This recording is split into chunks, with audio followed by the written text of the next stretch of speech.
Hello everyone. In today's video, we will talk about Todorov's essay that is structural analysis of narrative. So let us first discuss about Todorov. He was born in 1939 in Bulgaria and then he immigrated to France in 1963 to study literature and language at University of Paris.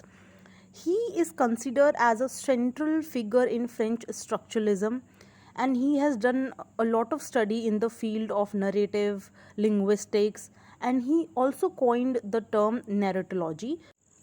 Todorov's approach is different from external slash theoretical approach, which consists of theories like Marxism, psychoanalysis, and he explains that the theories, for example, Marxism and psychoanalysis, look at a particular text externally, right?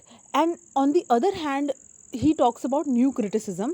New criticism as a theory was much more focused on internal aspects of a text. So let us understand it with the help of an example. I'll give you an example that I have made myself. So let us consider a house, right? So we have a house. If we are looking it from a theoretical slash external approaches, which includes obviously Marxist or historicism approaches, then we will look at the house like who are the people living in the house, when was the house made, was it made for the poor or for the rich, was it made in the rural area or the urban area. We will look at a house from that perspective. Now equate this to a text. When we look at the text, we look at it as when was it published, who wrote it, for whom it was written, what were the social conditions at the time. So this is external slash theoretical approach, right?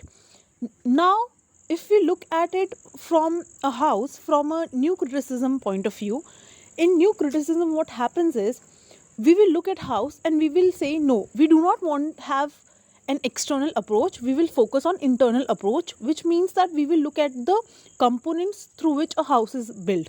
We will look at the bricks, we will look at the furniture, we will look at the lights, all those components through which a house is made, right? But Todorov's analysis is different.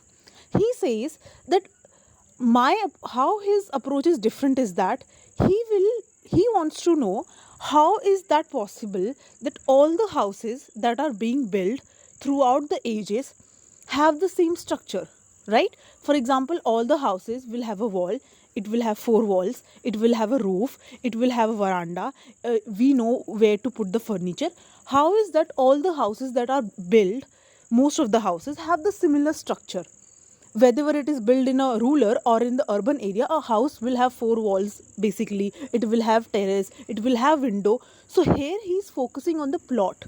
And whose plot? For this, Todorov has taken D. Cameron's book that is written by Boccacio's Decameron, and here he will look not at a particular tale, he will look at different tales, he will look at different stories and will point it out how these all stories have a similar structure, they follow a similar kind of plot. Todorov's main idea of this essay is that he takes example of Decameron's four stories. So in the essay he goes on with the summary of four essays, and I'll explain one story to you so you will understand what he's trying to say.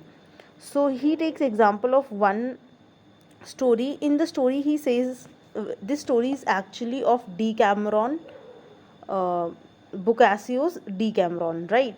So in this story he says that a monk is there who introduces a young girl into his cell. So basically a monk is in affair with a girl, and then his senior get to knows this, that a monk is in relation with a girl, right? So what actually should happen is that a bot who is his senior uh, sees that and he plans to punish the monk. But what monk does in his defense is that he plans in such a way that the girl is in the cell, and when Abbott goes to his cell, he falls in love with the girl and he sleeps with her. But then what happens after that is that Abbot has to punish the monk, but he cannot punish the monk because he himself has committed the same crime.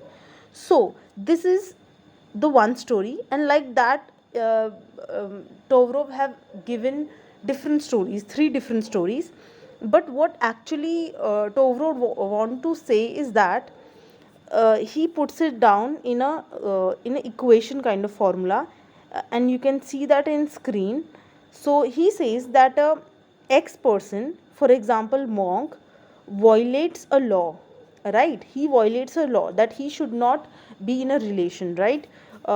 Because he's a monk, but he violates a law. So why? Who's why? His senior Abbot. He must punish X, that is monk, and X wants to avoid the punishment. He will obviously try to avoid the punishment, right? And what happens is Y does not punish it. Why? Because he believes that Abbot cannot punish monk because he himself has committed the same crime. When he himself has committed the same crime, how he can punish monk for that, right? So in this way, the monk is able to get out of the situation, right? So here what Todorov has done is, Todorov has said that in every story, basically he's talking about the structure. We need to focus on this, that Todorov talks about plot and structure in this essay. He says that in every story, or like most of the plots that of the folklore and other things, are based on this kind of equilibrium. He uses this term equilibrium, and according to him, what usually happen in the story is that uh, there would be a status quo equilibrium, right? And that equilibrium would be disbalanced, and again through the actions or through the plot, the equilibrium has to be set again. So how it would be set is that one person is violating the law, he either has to get punished or something, or he would be saved, right? So there is a disbalance. Now a balance has to be established, and that balance would be established if he is either punished or he gets away with that. And usually he takes example of Decameron's Boccaccio, he escapes it. So basically Todorov says that there is an equilibrium, then there is a disbalance, and then again there is an equilibrium in major stories.